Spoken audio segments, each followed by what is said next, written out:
Assalamualaikum warahmatullahi wabarakatuh. Pada video kali ini kita akan membahas kenapa turunan pertama dari fungsi f(x) sama dengan tangen x adalah f aksen x, yaitu sekan kuadrat x.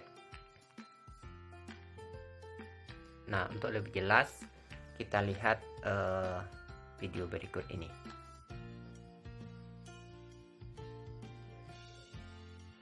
Nah, kita menggunakan dua cara dalam pembuktian turunan pertama dari fungsi f(x) sama dengan tangen x.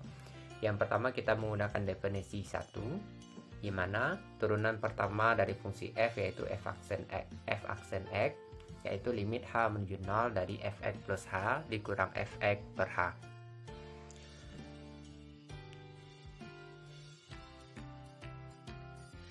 Dalam membuktikannya, kita menggunakan beberapa rumus kembali. Yang pertama, tangen x plus y sama dengan tangen x plus tangen y per 1 min tangen x tangen y.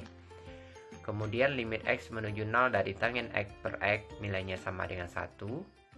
Dan 1 ditambah tangen kuadrat x sama dengan sekan kuadrat x. Nah, kita lihat yang pertama ini, kita menggunakan definisi turunan. Nah, berdasarkan definisi turunan, maka turunan pertama dari fungsi f(x) adalah f aksen x, yaitu limit h menuju 0 dari f(x) plus h dikurang f(x) per h. Nah, kemudian karena f(x)-nya adalah tangen x, maka kita substitusikan ke fungsi. f(x) adalah tangen x, maka f(x) tambah h tentu tangen dari x tambah h. Nah, maka ini menjadi limit h menuju 0 dari tangen x tambah h dikurang tangen x per h.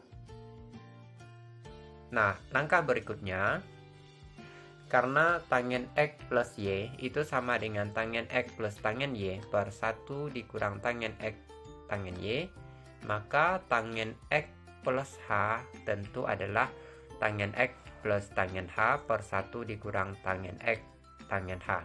Nah, maka ini kita ganti. Nah, langkah berikutnya adalah kita samakan penyebut. Nah, maka dia menjadi 1 per h dikali tangen x plus tangen h dikurang tangen x kali 1 dikurang tangen x tangen h per 1 dikurang tangen x tangen h.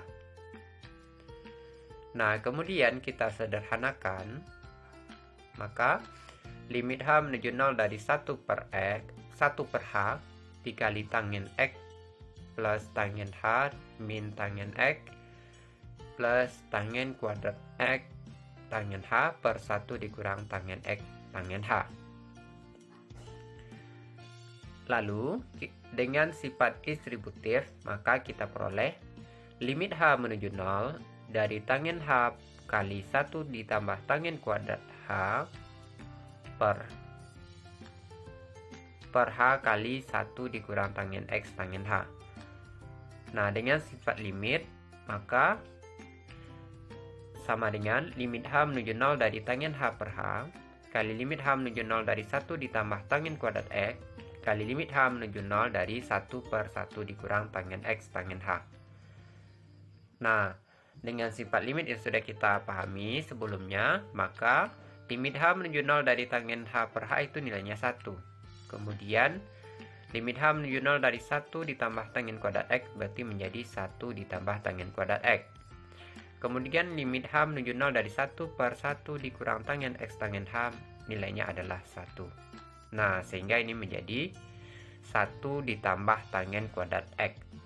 Nah, 1 ditambah tangen kuadrat x itu kan sama dengan sekan kuadrat x. Sehingga ini bisa kita ganti menjadi sekan kuadrat x. Nah, maka dari itu, ketika fungsi f(x) sama dengan tangen x, maka turunan pertama dari f(x) adalah f aksen x, yaitu sekan kuadrat x. Cara yang kedua, kita menggunakan aturan pembagian. Materi ini sudah dibahas pada turunan fungsi aljabar.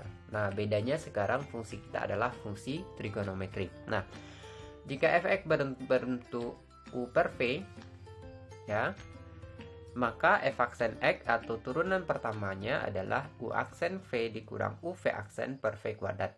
Nah, dengan U itu adalah fungsi UX dan V adalah fungsi VX. Nah, untuk lebih jelas kita lihat dengan cara kedua ini. Ya, fx sama dengan tangen X. Nah, tangen X itu sudah sama-sama kita ketahui dapat kita tulis sebagai sin X per cos X.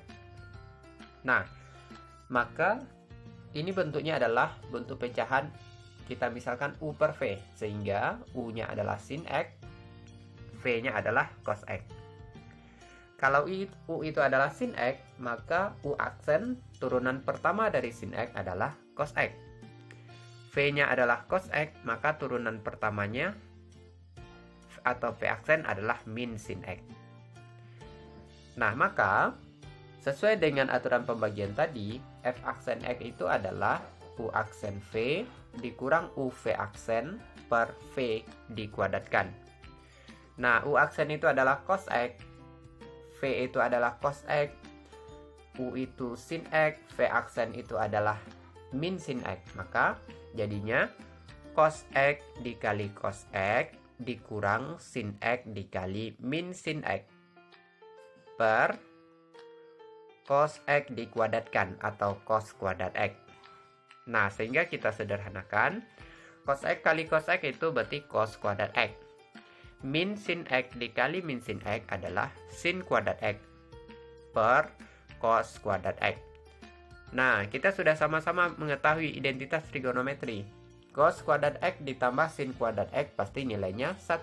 Maka ini menjadi 1 per cos kuadrat X. Nah, 1 per cos X itu adalah secant X.